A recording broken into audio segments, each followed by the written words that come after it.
Hello दोस्तों, नमस्कार। जय हिंद। मैं मोनीश पांडे स्वागत करता हूं अपने यूट्यूब चैनल बीइंग लर्नर में। आज 6 अप्रैल की करंट अफेयर्स में आप लोगों के सामने लेके आया हूं। आज आप लोग पढ़ेंगे अन्ना स्ट्राइकर की 10 बड़ी खबरें। अन्ना स्ट्राइकर की 10 बड़ी खबरें विथ स्पेस माइंड और हार्ट बीट के साथ मैं आप लोगों को बताऊंगा। उसके पहले आज का मोटिवेट जो लाइन है वो आप देखेंगे।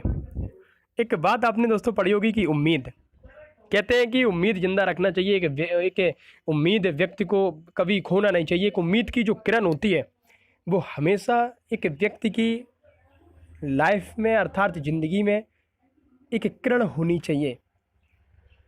तो आज की मोटिवेट लाइन है कि हौसले के तरकस में कोशिश का वो तीर जिंदा रख, हार जा चाहे ज़िंदगी में सब कुछ, मगर फिर से जीतने की उम्मीद जिंदा रख, फिर से जीतने की उम्मीद जिंदा रख। इसी उम्मीद के सारे आज की क्लास का हम शुभारंभ करेंगे।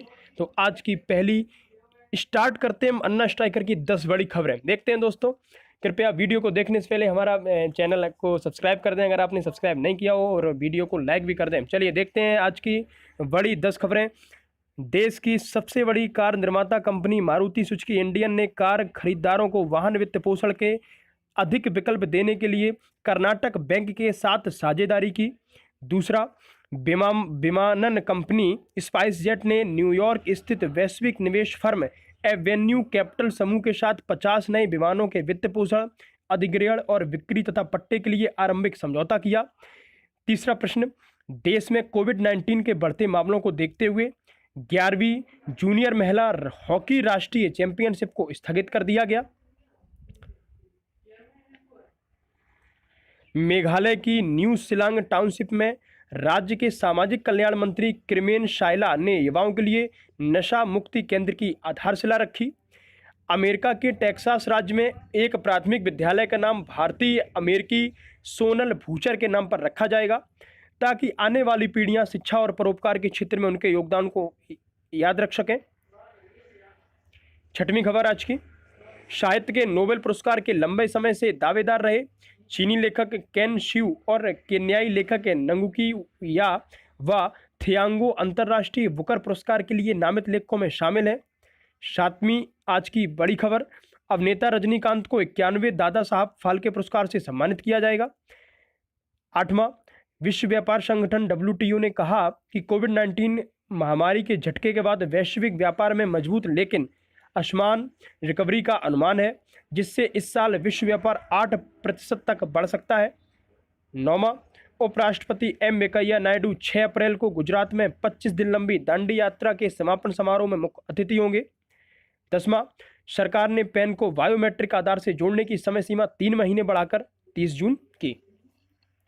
चलिए दोस्तों, ये थे आपकी अन्ना स्ट्राइकर की 10 बड़ी खबरें। बढ़ते हैं आज 6 अप्रैल करंट अफेयर्स की ओर बढ़ते हैं। दोस्तों, नक्सलवाद का पहला हमला, कृपया दोस्तों मैं आप लोगों से निवेदन करता हूं कि आप लोग मेरा वीडियो जब भी देखें तो एक कॉपी और पेन को लेके ही बैठें, क्योंकि आप लोगों को स्पेस माइंड भी मैं लेके आता हूं, हार्ट बीट में भी डेली की डेली कराता हूं, और स्पेस माइंड में भी काफ़ी रोचक स्टैटिक जीके मैं आपके सामने लेके आता हूं। तो नक्सलवाद का पहला आंदोलन कब हुआ? तो दोस्तों अभी आपने देखा होगा कि छत्तीसगढ़ में हुआ नक्सली हमला हुआ था और 22 जवान शहीद हुए थे। तो इसमें पूरी कहानी मैं आप लोगों को बताऊंगा कि इसमें पूरी कहानी क्या थी, लेकिन आप पहले ये देखें दोस्तों कि नक्सलवाद का पहला आंदोलन कब हुआ था। नक्सलवाद है क्या? वास्तव में नक्सलवाद ये आतंकवादी टाइप के होते हैं, ये नक्सलवाद वाला क्या है, तो मैं पूरी कहानी समझाने का मैं प्रयास करूंगा आप लोगों को। तो पहले ये देखेंगे कि नक्सलवाद का पहला आंदोलन कब हुआ। 1967, 1968, 1969, 1970। तो दोस्तों नक्सलवाद का पहला आंदोलन जो हुआ था वो दोस्तों 1967 ईस्वी में हुआ था। अब इसकी जो कहानी है वो मैं आपको बताऊं। छत्तीसगढ़ में हाल ही में नक्सली हमला हुआ और 22 जन शहीद हुए हैं। अगर हम बात करें दोस्तों, DRG के 8 जवान शहीद हुए हैं और STF के 6 जवान शहीद हुए हैं, और कोबरा की अगर हम बात करें तो 7 जवान शहीद हुए हैं, बस्तर बटालियन के 1 जवान शहीद हुआ है। दोस्तों पूरी कहानी क्या थी? अच्छा, हुआ ये था कि ये जो हमला हुआ है दोस्तों वो बीजापुर सुकमा की सरहदी क्षेत्र, जो क्षेत्र पड़ते हैं आपके, वो बस्तर के बिल्कुल नज़दीक हुआ है। जोनागुड़ा, टेकलगुड़म और जीरा गांव, ये 3 गांव थे। अच्छा, हुआ क्या था कि जोनागुड़ा की पहाड़ियों पर डेरा जमाने की सूचना मिली थी। अच्छा, सूचना किसको मिली? ये सूचना मिली सीआरपीएफ के जवानों को सूचना दी गई। अच्छा, सीआरपीएफ अर्धसैनिक बल होता है दोस्तों, ध्यान रखना, अर्धसैनिक जो बल है आपका वो गृह मंत्रालय के अंतर्गत आता, और सेना जो है आपकी, सेना का मतलब तीनों, रक्षा और रक्षा मंत्रालय के अंतर्गत आती है। सेना, आर्मी है, एयरफोर्स है, नेवी है आपकी, ये सारी की सारी आपकी रक्षा मंत्रालय के अंतर्गत आती हैं तीनों, लेकिन अर्धसैनिक बल जो होता है वो आपका गृह मंत्रालय के अंतर्गत आता है। तो इन्होंने, हुआ क्या, इनको जब सूचना मिली कि हिडमा नामक एक नक्सली वादियों का नेता था, हिडमा नाम का व्यक्ति था, तो हिडमा को पकड़ने के लिए नक्सलवादियों को भेजा गया। नक्सलवादियों को पूरा एक एम्बुश लगाकर हमला किया। किसने किया? हिडमा ने।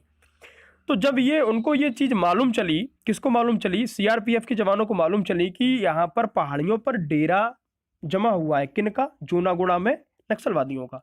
तो 2000 सीआरपीएफ की बटालियन भेजे गए। ये कहाँ भेजे गए? ये सीधे सीधे आपके गए थे बीजापुर में, जोनागुड़ा में।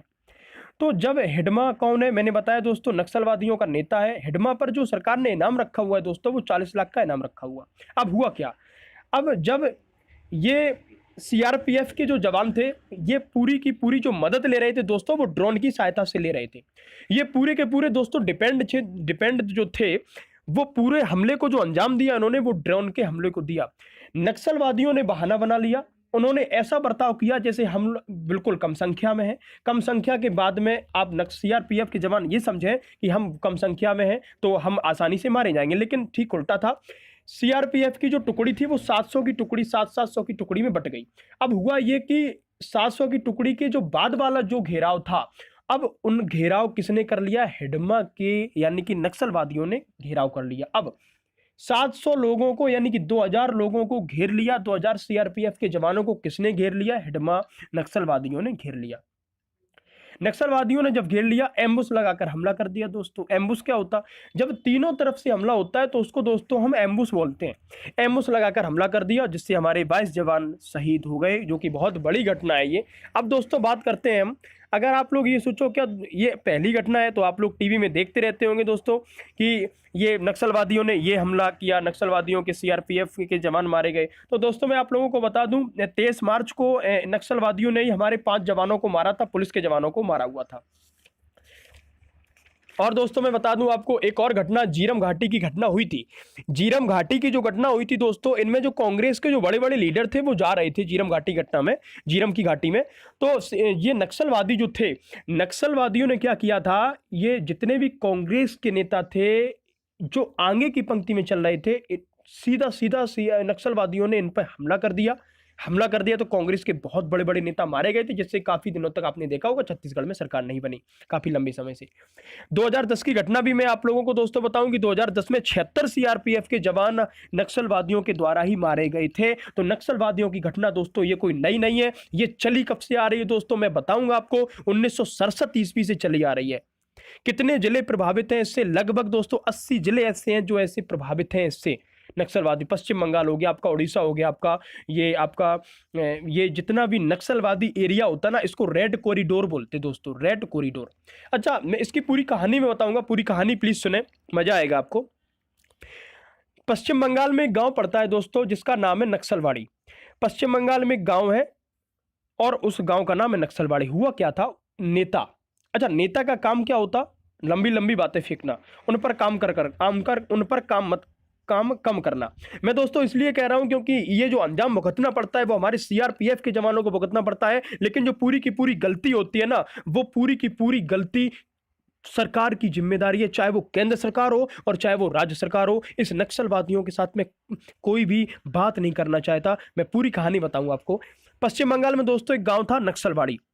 नक्सलवादी की शुरुआत कहां से हुई?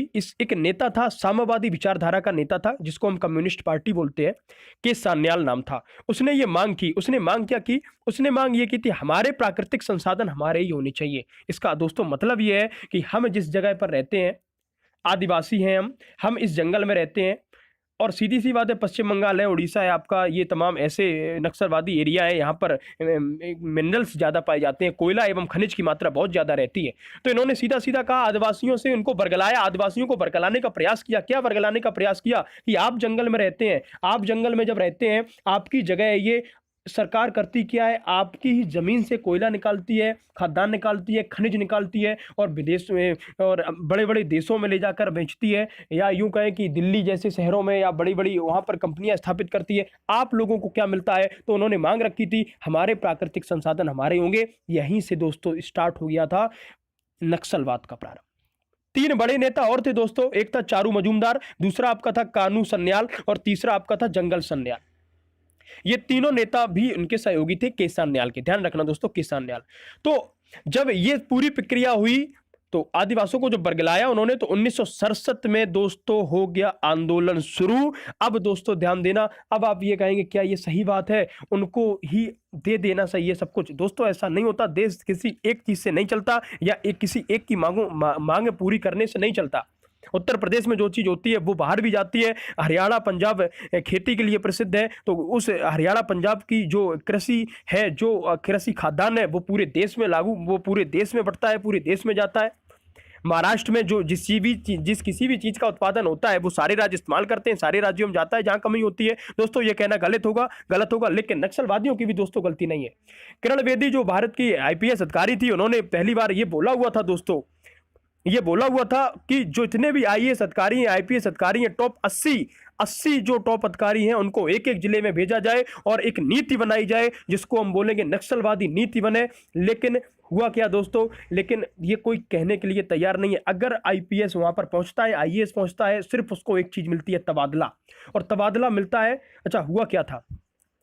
हुआ ये था, ये हमला अभी जो हुआ है छत्तीसगढ़वादी में माओवादियों ने हमला किया। ये क्यों हुआ? क्योंकि ये जो नक्सलवादी है, नक्सलवादियों ने ये कहा कि हम आपसे बातचीत करना चाहते हैं, क्योंकि जब छत्तीसगढ़ कांग्रेस की सरकार बनी हुई थी तो ये कहा था कि हम नक्सलवादियों से बातचीत करेंगे। अब जब नक्सलवादियों से बातचीत करेंगे तो नक्सलवादियों ने कहा ठीक है हम बातचीत करने के लिए तैयार हैं, लेकिन नक्सलवादियों ने कहा कि हम 3 मांग रखेंगे, मेरी 3 शर्तों को आप पूरी कीजिए। उन्होंने कहा कौन कौन सी 3 शर्तें पूरी होंगी? तो ये कहा पहली शर्त हमारी ये होगी कि मेरे जो जवान बंद हैं, मेरे नक्सलवादी जो जेलों में बंद है, उसको जेलों से निकाला जाए। दूसरी उन्होंने ये मांग रखी थी कि जो सीआरपीएफ के जो जवान हैं, उन सीआरपीएफ के जवान हमारी जो एरिया में फैले हुए हैं उनको हटाया जाए। और तीसरी मांग थी जो हमारे संगठन को आपने प्रतिबद्ध किया हुआ है वो हटाया जाए। 3 मांगे जब उन्होंने रखी छत्तीसगढ़ सरकार के सामने, सरकार ने मना कर दिया कि हम ये कार्य बिल्कुल नहीं कर पाएंगे, बातचीत करने से इनकार कर दिया। दोस्तों ये छत्तीसगढ़ सरकार की या केंद्र सरकार की गलती थी।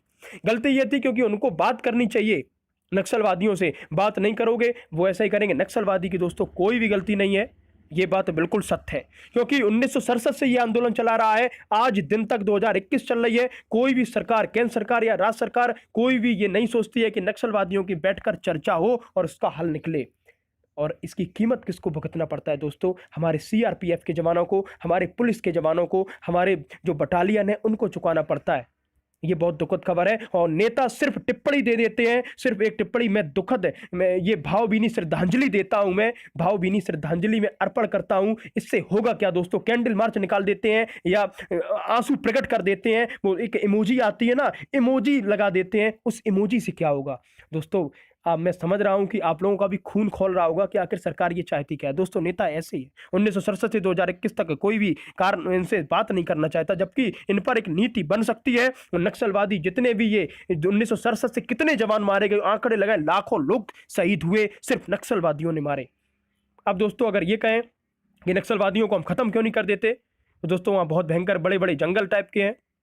और अगर हम बात करें, हम जो कोचिंग पढ़ा रहे हैं, हमसे जो लड़के सामने बैठे हुए हैं, उन्हीं में से कोई नक्सलवाद है, हम कैसे पहचाने कि वो ही नक्सलवाद है? तो ऐसे हम दोस्तों नहीं खत्म कर सकते। तो आशा करता हूं मैं आप लोगों को ये सारी जानकारी समझ में आई होगी कि वास्तव में एक नक्सलवाद क्या है, नक्सलवाद क्या था।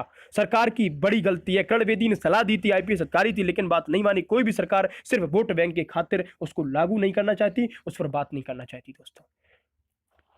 दोस्तों बढ़ते हैं इस पे थोड़ा स्पेसमैन देखते हैं। छत्तीसगढ़ी माओवादी हमला, 22 जवान शहीद हुए। और 3 अप्रैल 2021 को माओवादियों के साथ सुरक्षा बलों की मुठभेड़ शुरू हुई थी। और यह घटना मैंने बताया छत्तीसगढ़ के सुकमा के जगरगुंडा, यहाँ पर थोड़ा नाम थोड़ा मिसप्रिंट हो गया यहाँ पर दोस्तों, यहाँ पर जोनागोड़ा होगा, यहाँ पे जोनागोड़ा के क्षेत्र की घटना थी। हिडमा को पकड़ने के लिए ही यह अभियान चलाया गया था, जिस पर दोस्तों 40 लाख का इनाम था, 40 लाख का दोस्तों इनाम था। चलिए दोस्तों बढ़ते हैं दूसरे प्रश्न की ओर। दूसरा प्रश्न आपका यह है कि हाल ही में दिग्विजय सिंह जाला का निधन हो गया, यह कौन थे? दोस्तों दिग्विजय सिंह जाला की हम बात करते हैं तो यह जल मंत्री थे, पर्यावरण मंत्री थे, या शिक्षा मंत्री थे, या वित्त मंत्री थे? दोस्तों देखेंगे इसका जो दोस्तों सही उत्तर होगा वो होगा आपका पर्यावरण मंत्री। तो दोस्तों दिग्विजय सिंह जाला पर्यावरण मंत्री थे, पर्यावरण मंत्री। चलिए स्पेसमैन की ओर बढ़ते हैं दोस्तों। स्पेसमैन में बात अगर हम करें इनकी दिग्विजय सिंह जाला की, तो हाल ही में केंद्रीय मंत्री दिग्विजय सिंह जाला का निधन हो गया। 88 वर्ष के दोस्तों थे ये। दिग्विजय सिंह जाला भारत के पहले पर्यावरण मंत्री थे। उन्होंने इस पद पर कब कार्य किया था दोस्तों? 1982 से 1984 तक काम किया। इसके अलावा वे गुजरात के वांकानेर के विधायक भी रह चुके। 1962-67 तक वांकानेर से निर्दलीय विधायक रहे। बाद में 1967 से 71 तक वे स्वतंत्र पार्टी के सदस्य रहे। तत्कालीन प्रधानमंत्री जो इंदिरा गांधी द्वारा पर्यावरण मंत्रालय की स्थापना की था, इंदिरा गांधी की स्थापना पर्यावरण मंत्रालय की स्थापना इंदिरा गांधी द्वारा की गई। किए जाने के बाद 1982 से 84 तक भारत के पहले पर्यावरण मंत्री बने थे इंदिरा गांधी की सरकार में।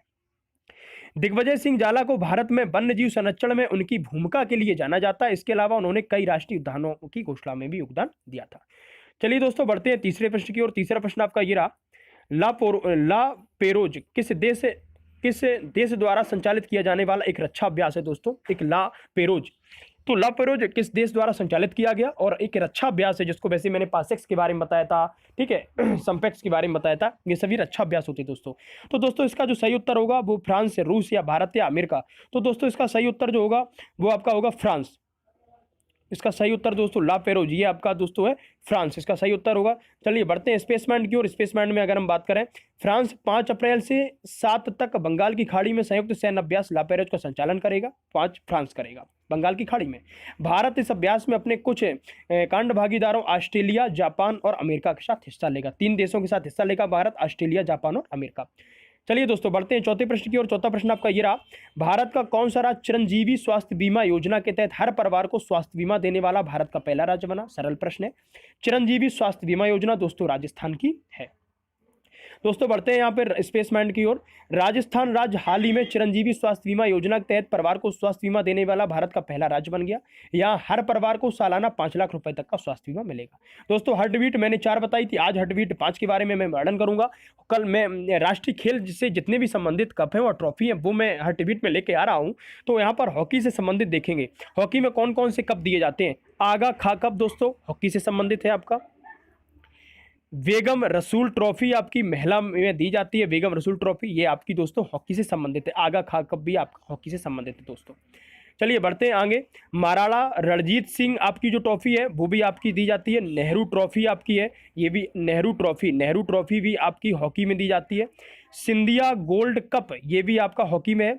मुरुगप्पा गोल्ड कप ये भी आपका हॉकी में है। वेलिंगटन कप ये हॉकी से संबंधित है। इंदिरा गांधी गोल्ड कप दोस्तों हॉकी से संबंधित है। वेटन cup, lady Ratan Tata trophy महिला में ये भी आपका हॉकी में है। गुरु नानक चैंपियनशिप महिला में, गुरु नानक चैंपियनशिप महिला में हॉकी से, और लेडी रतन टाटा ट्रॉफी ये भी आपका महिला से है। ध्यानचंद्र ट्रॉफी सभी जानते होंगे हॉकी से है, क्योंकि हॉकी का जादूगर इनको बोला जाता था। और रंगास्वामी कप जो है वो भी आपका हॉकी में दिया जाता है दोस्तों।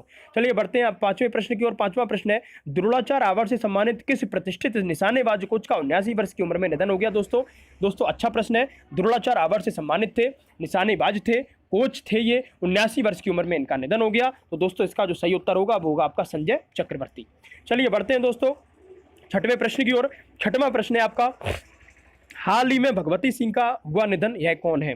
तो दोस्तों भगवती सिंह का यह निधन हुआ, ये कौन थे? उससे पहले ये देखें, समाजवाद पार्टी के संस्थापक सदस्य 1992 में समाजवाद पार्टी की स्थापना, मार्क्सवादी कम्युनिस्ट पार्टी के संस्थापक सदस्य 1964, तृणमूल कांग्रेस पार्टी के संस्थापक सदस्य 1988 और नेशनल पीपुल्स पार्टी के संस्थापक सदस्य 2013।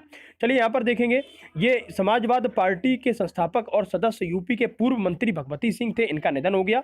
ये 79 वर्ष के दोस्तों थे। अंतिम संस्कार नहीं किया जाएगा, अंतिम संस्कार नहीं किया जाएगा, क्योंकि कुछ अंतिम संस्कार इनका नहीं किया जाएगा। ये दोस्तों लाइन थोड़ी सी मुझे समझ में नहीं आई, अंतिम संस्कार क्यों नहीं किया जाएगा दोस्तों? अंतिम संस्कार, ये 79 वर्ष के थे, सिंह का अंतिम संस्कार नहीं किया जाएगा। अंतिम संस्कार नहीं किया जाएगा, इनकी समाधि टाइप की बननी है, इसलिए इनका अंतिम संस्कार मुझे लगता है नहीं होगा।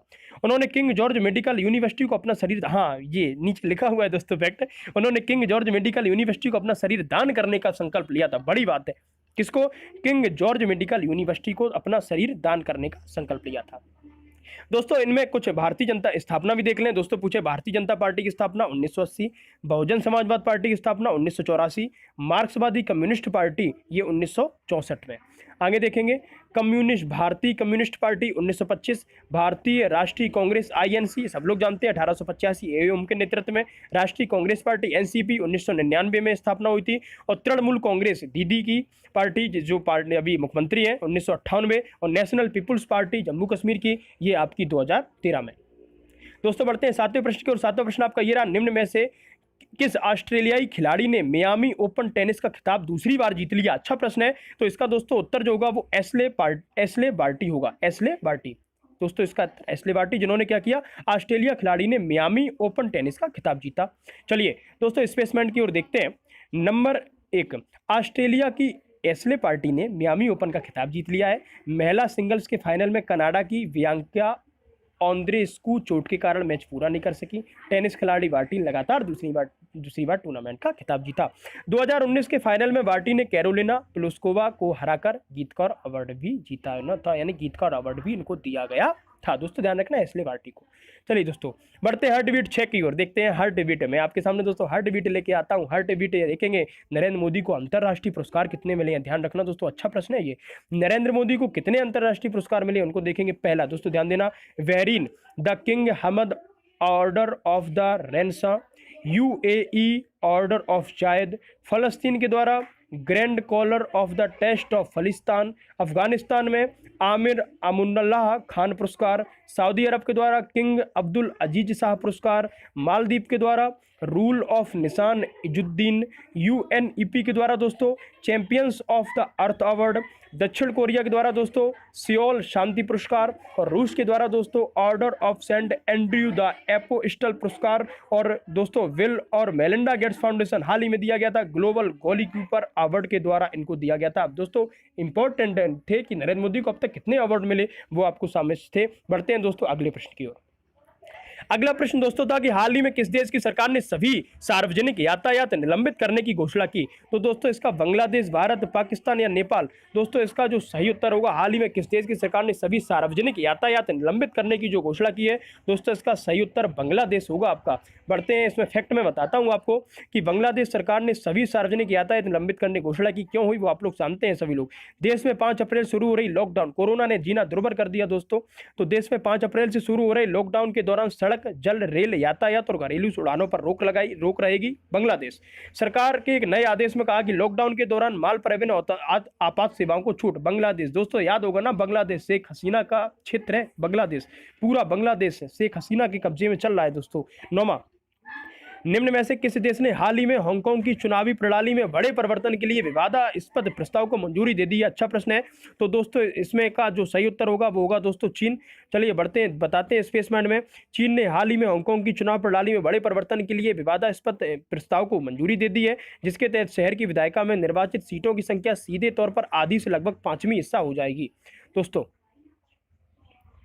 बढ़ते हैं लास्ट प्रश्न की ओर। कृपया अगर हमारा वीडियो आपको अच्छा लग रहा हो तो कृपया वीडियो को लाइक अवश्य कर दें दोस्तों, और दोस्तों कम से कम 10 लोगों को शेयर अवश्य करते हैं। दोस्तों मैं डेली कहता हूं आपको, मेरा काम है कहना, और दोस्तों पता आप लोगों को काम क्या है? आप लोगों का काम यह है कि मेरी बात मानना, या जो मैं कह रहा हूं वो आप लोगों को करना पड़ेगा दोस्तों। तो 10वां प्रश्न देखेंगे, हाल ही में किस मंत्रालय के ट्राइफेड ने mygov.in के सहयोग से हाल ही में 2 प्रतियोगिताओं की शुरुआत की है? ध्यान देना, ये सूचना और प्रसारण मंत्रालय के द्वारा ये हुआ है दोस्तों। इसका स्पेसमैन में देखें तो जनजातीय मामलों के मंत्रालय के अंतर्गत आने वाले भारतीय जनजाति सहकारी विपणन विकास महासंघ ट्राइफेड ने हाल ही में ट्राइब्स इंडिया का ब्रांड एम्बेसडर बने, और ट्राइब्स इंडिया का दोस्त बने के नाम से 2 प्रश्नोत्तरी प्रतियोगिताओं की शुरुआत इन्होंने की हुई है। तो ये थे आपके, तो ये दोस्तों आपके 10 प्रश्न थे और इंपॉर्टेंट प्रश्न थे। हार्ट बीट और स्पेसमैन के साथ मैंने आप लोगों को प्रश्नों को कराया। आशा करता हूँ सारे प्रश्न आपको समझ में आए होंगे,